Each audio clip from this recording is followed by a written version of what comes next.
for the F-105 to be given a Hog name of its own.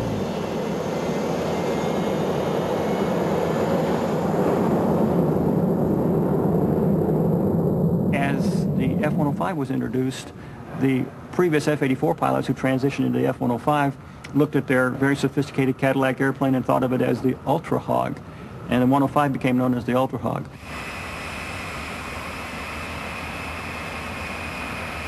Capable of speeds in excess of 1,200 miles per hour and a range of 2,000 miles, the Ultra Hog demonstrated the rapid evolution of the jet from an imperfect machine to a sleek vehicle with power, range, and firepower.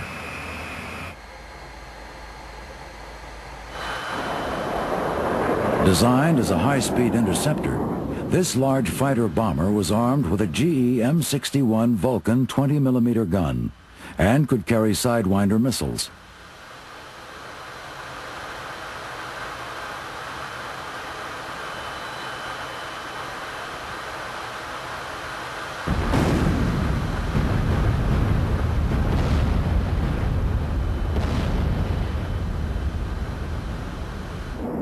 The Ultra Hog could also carry nuclear warheads in its bomb bay, and ultimately, nearly 900 F-105s were built.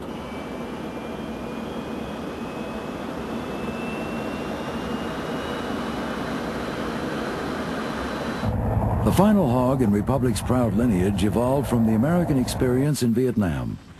The war fought against a desperate and determined people in a climate brutally hostile to man and machine, pushed both to their limits. In the battlefields of the harsh, humid jungle, troop support was a foremost concern for the American military.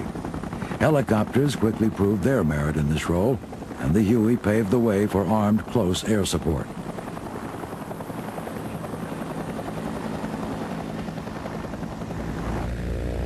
Although helicopters retained a mobility advantage over the fixed-wing aircraft, the firepower and speed offered by airplanes such as the A-10 Skyraider led many to believe a new fixed-wing aircraft was needed to fill the role of close air support. The A-10 Skyraider really illustrated a need for a aircraft that was maneuverable, close to the ground, close to the bad guys, where you could look out the window and see what you were attacking to differentiate between the friendlies and the bad guys in a very reliable manner. Fairchild Republic delivered the first production model of the A-10A to Davis-Monthan Air Force Base in October of 1975. The suggestion that the plane be called the Warthog in honor of Republic's Hog lineage, and given the ugliness of the airplane, did not sit well with the brass of the Air Force. The plane was officially named the A-10 Thunderbolt II in honor of the legendary performance of the original Thunderbolt in World War II. But to its pilots, and ultimately to anyone familiar with it, this airplane has only one name. But it's a very affectionate name. No Warthog pilot is ashamed to call his airplane a Warthog.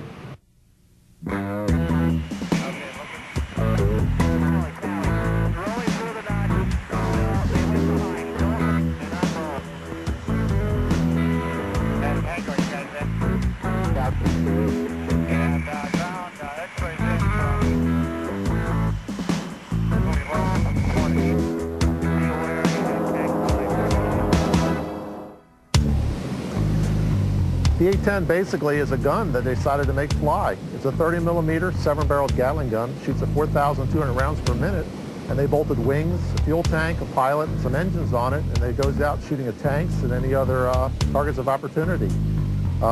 This is a 30mm round. It's a training round. It's been polished as a presentation round, but this is the size of the actual round.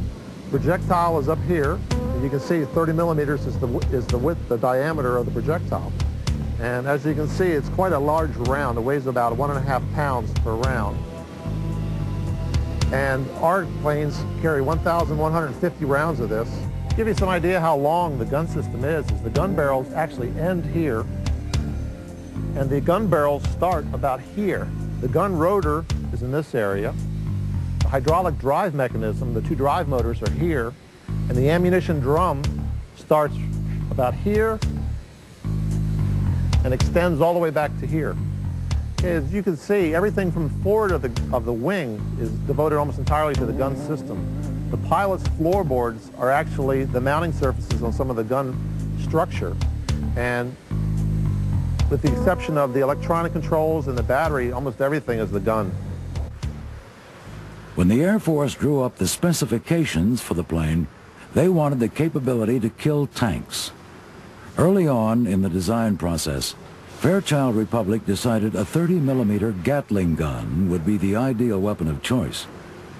But the sheer size of the 20-foot GEGAU 8A Avenger cannon presented a design problem for which there was only one solution: design the plane around the gun. The Avenger is a 7-barreled 30mm cannon which delivers a frightening burst of destruction. The gun fires shells which are a foot long and weigh nearly 2 pounds. Fully loaded, the gun weighs 2 tons.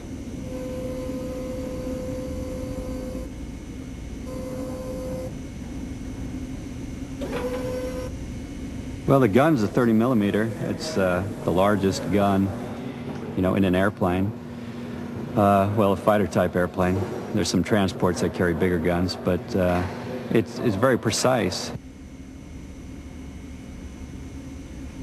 Such precision allows Hawk pilots to hit targets up to 2 miles away, and with a muzzle velocity of 3,450 feet per second, the gun can fire an average of nearly 70 rounds per second.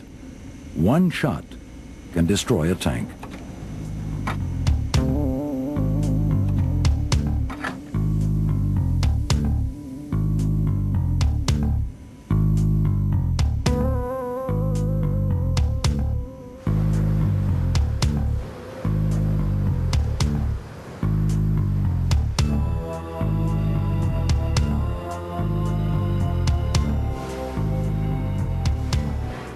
Projectile itself is exceedingly lethal.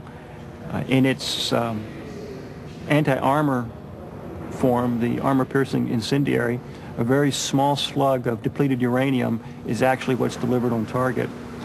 And it strikes the target with almost 12 times the kinetic energy of its predecessor 20mm round. Even though it's only 50% larger in linear dimension, it has 12 times the kinetic energy on target.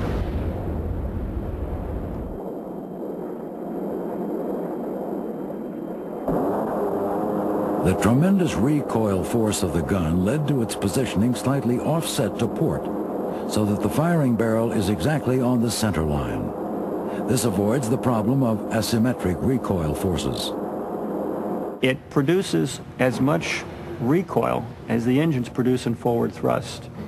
Theoretically, if you had the ammunition and could hold the trigger down long enough, the airplane would come to a complete stop because the gun would win the tug-of-war.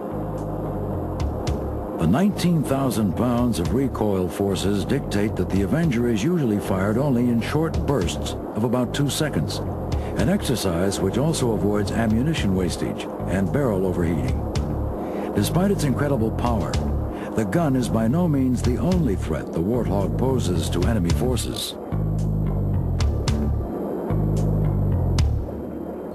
The A-10 is an attack airplane, and that's a euphemism for bomber. It does primarily drag bombs around the sky, although we tend to employ the gun whenever possible because the gun does give us the option of standing off from the target, sending ordnance a mile and a half downrange, and then actually departing the target area without having to overfly the target. However, the airplane can carry up to 16,000 pounds of releasable external stores. And that, I think you'll find if you check your history books, is about 4 times what a World War II B-17 could carry.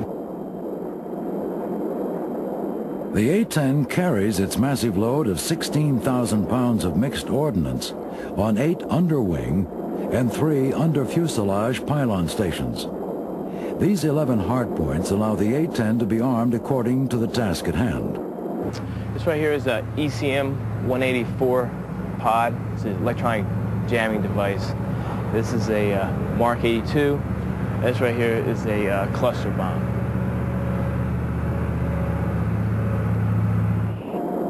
The variety of armaments available to the Warthog is extensive, including AGM-114 Hellfire anti-tank missiles, Sidewinder missiles, and a selection of both smart and dumb bombs.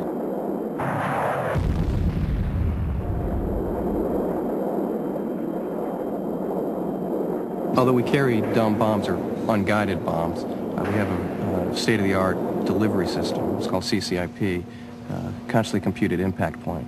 And what that allows us to do is it allows us to deliver stupid bombs or dumb bombs with great precision.